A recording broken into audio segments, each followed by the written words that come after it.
Finally, এখন taxi পালো taxi ওলা উবেৰ একো পোৱা নাছিলে ভয় নালাগে বুলি ভাবিছিলোঁ কিন্তু বেলেগ বেয়া ভয় লাগে এতিয়া অকণমান স্পীডটো কমাই মিষ্টাৰে ৰেকৰ্ডিং কৰি আছে আন্ধাৰ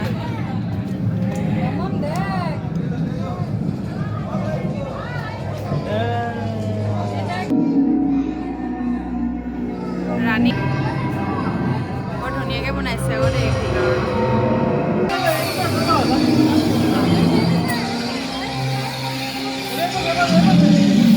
ফাইনেলি হৈ গ'ল আমাৰ চাই মেলি চবতে হেৰি নকৰিলোঁ আৰু এডভেঞ্চাৰ চবতে নুঠিলোঁ বহুত বেছি যি গৰম পৰিছে আৰু ইমানেই মানুহ আজি ধৈৰ্য নাই আৰু লাগিলে আকৌ বেলেগ এদিন আহিম কিন্তু আজি নহ'ব আৰু তাৰমানে এতিয়া উবেৰ এখন বুক কৰি পেলাই মই ঘৰলৈ গৈ আছোঁ